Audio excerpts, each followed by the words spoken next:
The next thing that I want to work on, right, is called Baai, which we've done before. But Baai, and I mentioned it even today, which is when you get the grip on the back of the collar, so that, see how the 4 fingers in? So I roll it into my thumb, and what I'm doing is point back, right? And again, this is the kind of thing where if you go like this,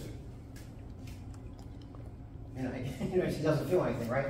It's got to be explosive, and you have to drop your elbow, right? So all that southern stuff that you see in Kung Fu, that elbow dropping, like southern praying mantis, right?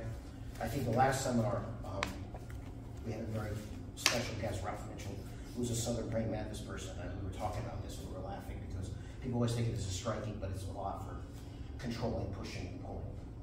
So, again, if he stood with his back to me, and for police use, there might be some times that this happens, I would come up and do this, and just pull it back, right? There are times when we do this off other things, but the easiest way we do this, which is related, because, turn back, right? Remember I was doing this grip, and I was pushing this way to do Baai, right? So let's say I have a cross grip, cross, right?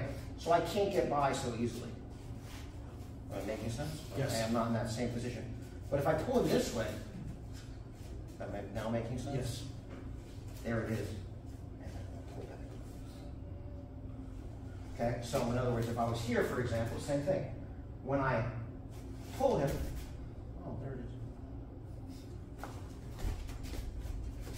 is. If you don't have a jacket, right, and this is where our particular brand, the Shuai Jiao, right, since we know that was for police use and military use, and we didn't know we were always going to have a tough, a hardy jacket,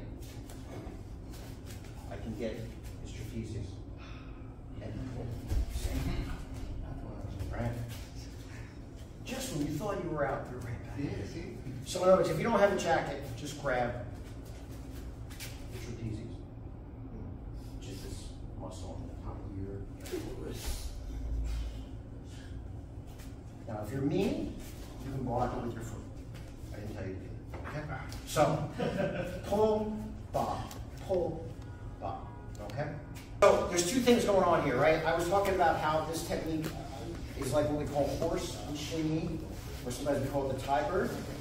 And I said, sometimes you think of it as a strike, sometimes you think of it as a block, sometimes you think of it as a joint lock, sometimes you think of it as a throw. And the joke that we have, the students all know this, right, is when you ask, is this a strike? Is this a block? Is it a joint lock? Is it a throw? The answer is yes. Yes. It's all these things. Once you understand that, you start to understand Chinese martial arts more.